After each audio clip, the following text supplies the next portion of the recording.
Friends, જય શ્રી કૃષ્ણ, જય માતાજી. કેમ છો બધા મિત્રો? આવી ગયો છું અત્યારે ખુણિયાપામાં. કેમ કે તમારા ઘણા વિડીયોમાં આગળ મેં આશીષની યારે ઘણા વિડીયો શેર કર્યા તમારી યારે. કેમ કે એ કરે છે ઓર્ગેનિક ખેતી. જેમ હું કહું ને મારા આગલા ઘણા વિડીયોમાં કે મારા કાકા ઓર્ગેનિક ખેતી કરે છે, એવી રીતે એમ આશીષ પણ ઓર્ગેનિક ખેતી કરે છે. તો અત્યારે એને ઘઉંમાં પાણી શરૂ છે, તો એ જેનું વર્મી કમ્પોસ્ટ બનાવેલું છે એમાં નાખવા જાય છે. તો હું પણ જાઉં છું, અરે તમે બેના રહેજો. અને હું આવ્યો છું આજે ગોરલ પ્રાકૃતિક ફાર્મની મુલાકાતે, બરાબર છે? તો બેના રહ્યો તમે, હું તમને બતાવું.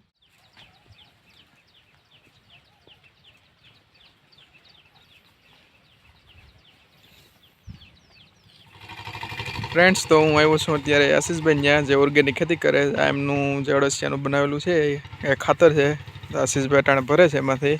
આશીષભાઈ, આ ભરીને આનું શું થાય? આપણે આને ભરી ને ખેતરમાં નાખવાનું છે. આપણે ઘઉં વાવેલા છે, બીજી છાંટ આવે આ વસ્તુ. ઘઉંમાં પાછળ પાણી હાલે અને આગળ નાખી દેવાનું એટલે ભેજ જળવાઈ રહે. અને અળસિયાના કોઈ પણ ઈંડા હોય એ પણ એમાં વિકાસ કરી શકે ખેતરમાં ડાયરેક્ટ. બતાવું તમને આડી કઈ રીતના નાખીએ.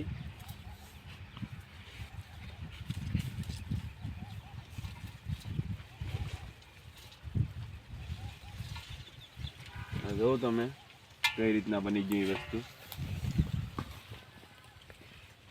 જોઈ લો તમે. ખાતર અળસિયાનું વર્મી કમ્પોસ્ટ.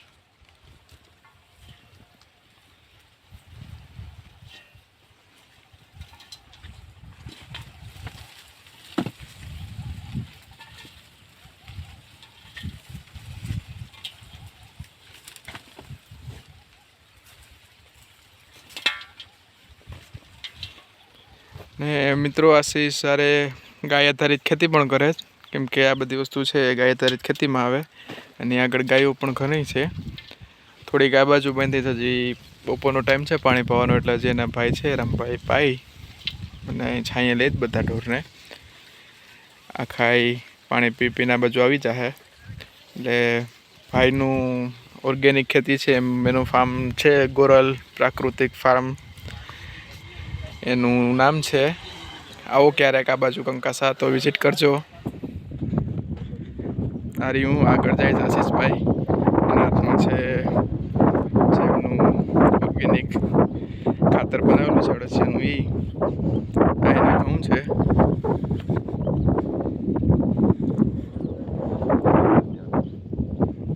આમાં કોઈ પણ જાતનો રાસાયણિક દવાનો યુઝ નથી થઈ ગયેલો. અને આ હાથીથી ખેડ કરેલ છે, બળદુની ખેતી કરે છે. વાયવા પણ એનાથી જ છે અને આ ખેડ પણ એમાં એની જ કરી. અત્યારે પાણી શરૂ છે એમાં. અને ફ્રેન્ડ્સ, જો આશીષભાઈમાં છાંટે છે.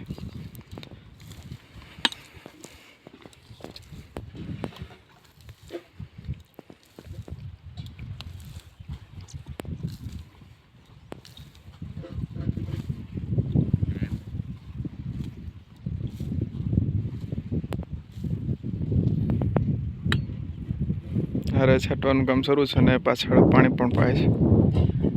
એક સામેના સેટેથી આવે, જે નાળિયેરી દેખાય છે ત્યાંથી પાણી. અને છાંટતો છે એક સામે સુધી જવાનું છે, સબસ્ટેશન છે ત્યાં સુધી.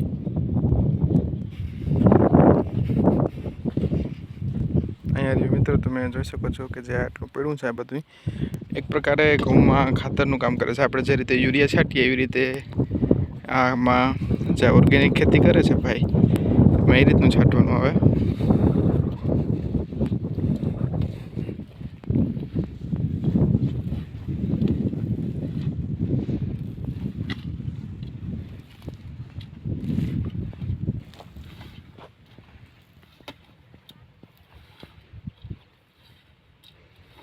આ ભાઈની છે ગદબ છે.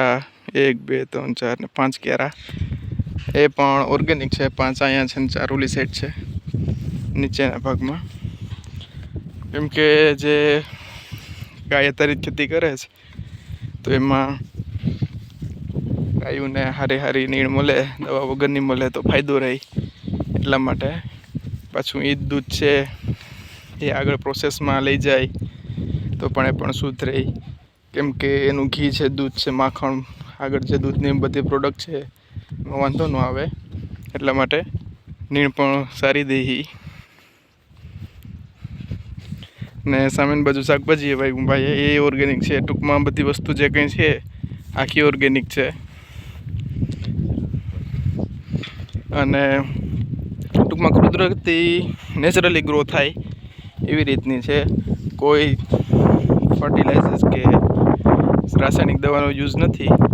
આર્યા જો એમને બધા પશુ આવી ગયા પાણી પીને આ બાજુ ભાઈને આગળ 3 તો ગાય છે, બાકી ભેંસ છે, નાના નાના બચ્ચા છે ભેંસના, કેમ કે ઘણી ભેંસો વ્યાણી છે હમણાં. આમાંથી ઘણી ગાય પ્રેગ્નેન્ટ પણ છે, ઘણી નાની છે. આ ગાય છે તામ્ર કપિલા છે, સોરી વાછડી છે. આ તો અત્યારે બધા અહીં નાળિયેરીની છાયામાં આવી ગયા, કેમ કે ભલે ત્યારે તો શિયાળાની સિઝન છે છતાંય પશુઓને તડકો લાગે, ભેંસને વધારે લાગે, કેમ કે પોતે કલરે કાઢી રહી એટલે તપે એટલા માટે.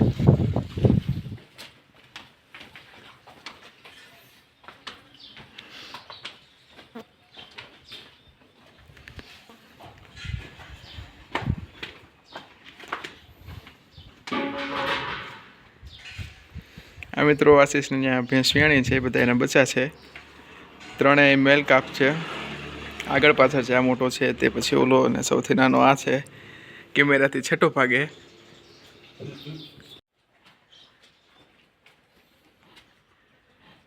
આશીષભાઈ અહીંયા ગાયનું છાણ ભેગું કરી લીધું હતું. હવે આગળ શું પ્રોસેસ છે આશીષભાઈ કહેશે આપણને. હવે આપણે આજે જીવામૃત બનાવવાનું છે.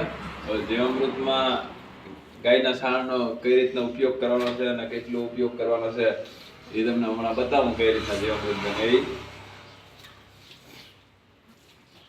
બનાવ્યું વિડીયોમાં ઉપયોગમાં લેવું એની માહિતી તમને આગળ આપીએ.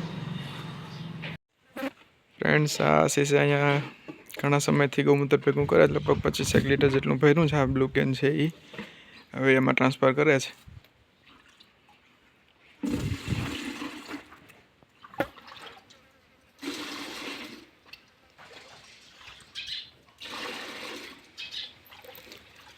એનો એક પ્રોપર માપ છે કે જેના હાથમાં જે બકેટ છે, ટૂંકમાં ટમ્બલર, એનો માપ છે. એના ઉપર એ આખું ડોલમાં લે છે.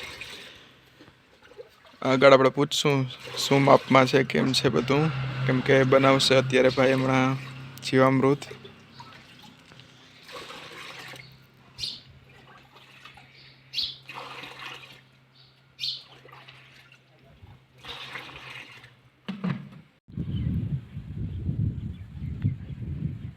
અહીંયા મિત્રો પશુને ખવડાવને આમ ખાવા પણ હાલે. બીટો એવા છે.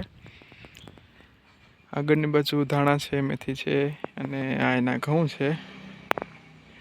અને આશીષભાઈ જાય છે અત્યારે એનું બધું ઇન્ગ્રીડિયન્ટ લઈને. અહીંયા રહ્યો આ આશીષ છે, આ બાજુ છે એ ઓલો એનો ભાઈ છે.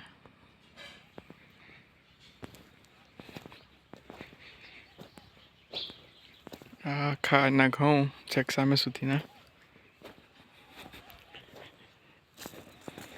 ફ્રેન્ડ્સ, અહીંયા આશીષભાઈ વાવી છે ની ગદપ થોડીક ઓલી સાઈડમાં આગળ તમને બતાવી વિડીયોમાં એ પ્રમાણે આગળ હતી, કેમ કે આગળ પાછળ હેલા કરે. જોકે ગદપનો તો વાટ આવ્યા કરે, પણ ઓલી આગળ છે એટલે પશુઓને નીણ મળી જાય પાછી. ને આ પાછળ છે એટલે થોડીક લાંબે સુધી હાલે, સિઝન હોઈ જાય છતાં પણ. એટલે આ એટલામાં ગદપ આવેલી છે. ને ઓલી બાજુ આગળની સાઈડ નેપિયર ખડ છે, જે સફેદ નેપિયર આવે એ છે. કેમ કે નેપિયરમાં 2-3 જાત આવે છે એટલે, પણ આ સફેદ કલરનું નેપિયર ખડ છે. અને આગળ પાછળમાં વાટ હેલા કરે એટલે પશુઓને તો અત્યારે વાંધો નથી જ છે. એમ મારે જેવી રીતે જુવારનો વાટ શરૂ છે એવી રીતે ભાઈને ખડનો છે.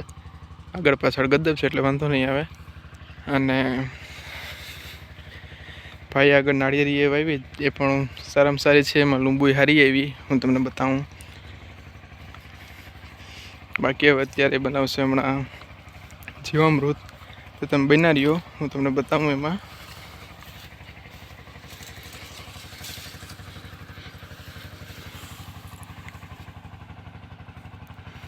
અહીંયા રહ્યું આ ખળ આખું આગળ પાછળ વટ ચાલુ છે એટલે આમથી આમ લાગે થોડું ઘણું. ફ્રેન્ડ્સ અત્યારે અહીંયા પાણી શરૂ છે. આની નારિયેળિયું આખું નારિયેળી જેમ અમારે પીવે છે એવી રીતે જ પાણી પીતી જાય અને પાણી ઘઉંમાં વરે. અહીંયા રહ્યું આ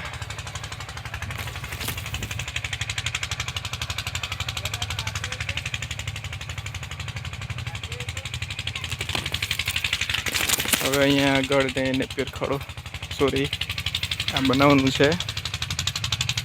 અહીંયા પડ્યું છે. આમાં કઠોળનો લોટ, ગોળ, ગાયનું ગૌમૂત્ર અને છાણ આ બેરલ છે એમ બનાવશે. હવે પહેલાં આપણે નાખી દઈએ જીવામૃત બનાવવાની પ્રોસેસમાં જે પીપળાના ઝાડની છે જે માટી લીધી. જોવો તમે એક બેરલમાં માટી નાખવી પડે કિલો. જે કોઈ પણ જાતની ઝેરી દવાનો વર્ષો સુધી ઉપયોગ ન થઈ ગયેલો હોય એવી જગ્યાએથી જે આપણે પીપળાના વૃક્ષની માટી લઈ શકીએ. આપણે પીપળાના વૃક્ષ માટી લીધી નાખવાની. બીજું આમાં પાણી નાખવાનું છે. આપણે પાણી ચાલુ જ છે આપણે થોડી વારમાં.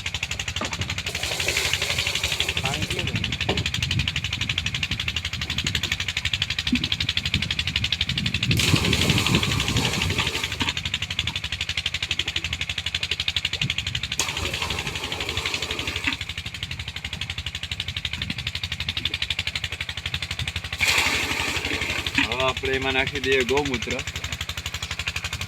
ત્યાં 9-10 લીટર ગૌમૂત્ર છે એ એક બેરલમાં.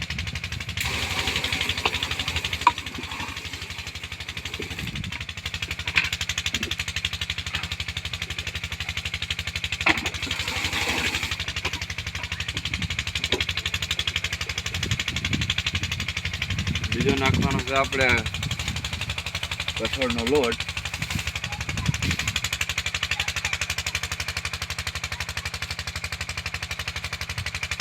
એક બેરલમાં 1.5 થી 2 કિલો તમે નાખી શકો અડદ અથવા ચણાનો.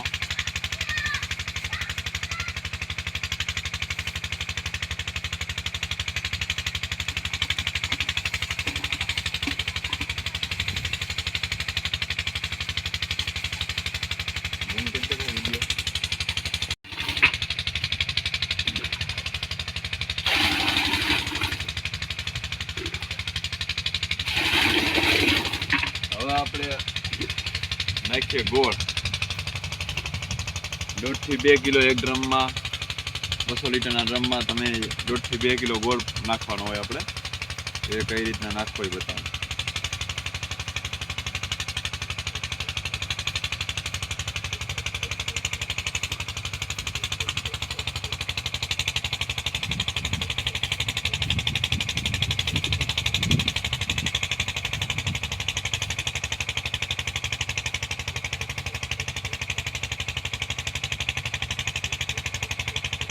ગોળ પણ આ દવા વગરનો હોય છે. આપણે આ ગોળને કેમિકલ વાળો ન હોય, શુદ્ધ ચોખ્ખો ગોળ હોય.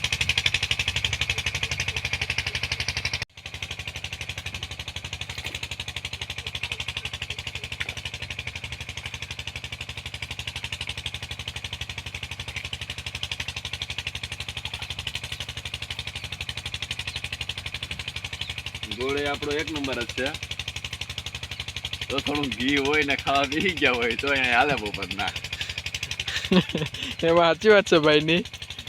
પણ અત્યારે તો આપણું કામ ચાલુ છે એ રાખીએ, કેમ કે જો જમવાનું ટાણું થઈ ગયું વળી આશીષભાઈ પાસે ભૂખ લાગી જાય ને બેસી જાય જમવા તો અધૂરું મુકાઈ જાય આખું. ગોળ આપણે ડાયરેક્ટ ભઠ્ઠીએથી ડબ્બા જ ભરી આવીએ. દવા વગરનો ગોળ હોય આ નેચરલ પ્રોસેસથી. અમારો એક મિત્ર છે એને વાળની ઓર્ગોનિક પોતે ખેતી કરે ને પોતે જ ભઠ્ઠી ગોળ બનાવે. ત્યાંથી જ આપણે લઈ આવીએ ગોળ. જે વરસનો ગોળ જોઈએ છે હમણાં પાછું જવું લેવા. શિયાળો બેસે એટલે અત્યારે ચાલુ હોય કામ ત્યાં. બીજ ગોળ ઉપયોગ કરવાનો આપણે ખેતરમાં. અને ખાવામાં પણ પ્યોર ઓર્ગોનિક શેરડીની.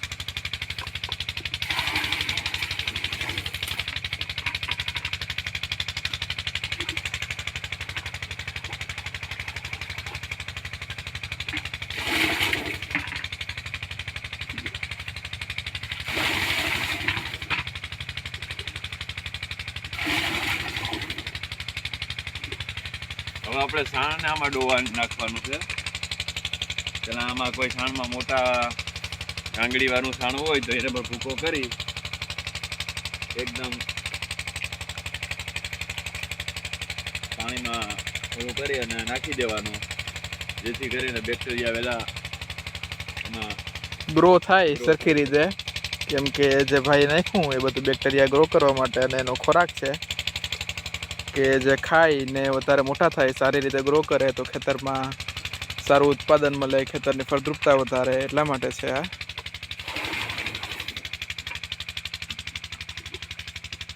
અને આપણે જે આપણો જે પ્રોડક્ટ ખેતરમાં તૈયાર થાય છે, આપણે ઘઉં છે, બાજરી છે કે અડદ છે કે મગફળી છે, એનો આપણે જાતે જ પ્રોસેસ કરી અને વેચાણ કરીએ છીએ.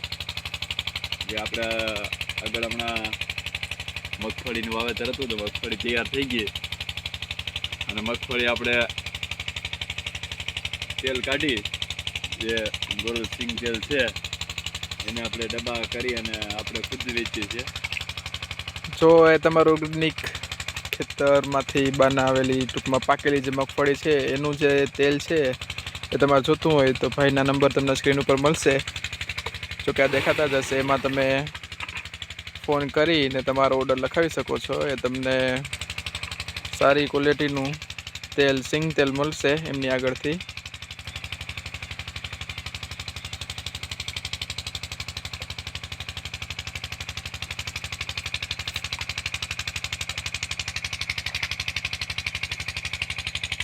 જે કોઈ વ્યક્તિને આપણું સિંગ તેલ કે કોઈ પણ પ્રોડક્ટ જોતી હોય તો આપણે વિડીયોમાં આપણું જે કાર્ડ છે એ શેર કરીએ, એમાં તમે અમારો કોન્ટેક્ટ કરી શકો છો. ડાયરેક્ટ મારો જ કોન્ટેક્ટ થશે.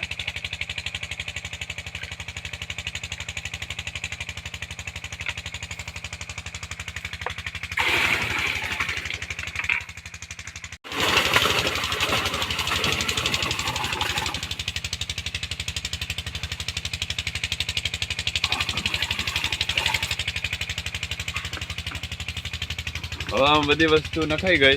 હવે આપણે પાણીનું ભરી દેવાનું છે બાકીનું બેરલ.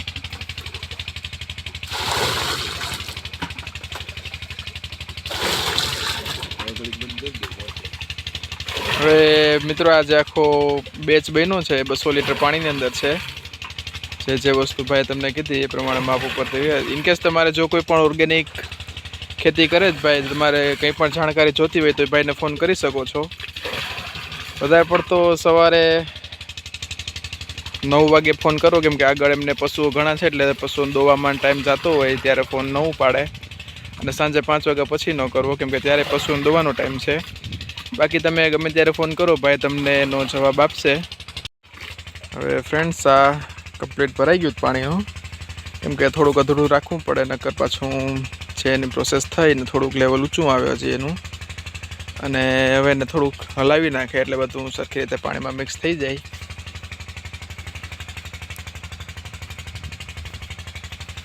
આ બેરલ તૈયાર થઈ ગયું આપણે. હવે 7-8 દિવસ અને સાંજ સવાર ઘડિયાળની કાંટાની દિશામાં હલાવવાથી 7-8 દિવસમાં તૈયાર થઈ જશે. અને પાણીની પીએચ દ્વારા આપણે એક બેરલ 2 ક્યારા વધારે દઈ દેવાનું. ટૂંકમાં આ જે એમનું ખેતર છે આખું, એમાં દેવા માટે હજી તો એક તમને બતાવવા પૂરતું એક બેરલ બનાવેલું છે. બાકી ભાઈ ઘણા બેરલ બનાવે છે, કેમ કે એમની સામેની બાજુ નાળિયેરી છે ત્યાં પણ 5-6 બેરલ પડ્યા છે. 5-6 બેરલ અહીંયા કરશે એટલે ટૂંકમાં આખા ખેતરમાં હાલ્યા કરે આગળ. એટલે એમાં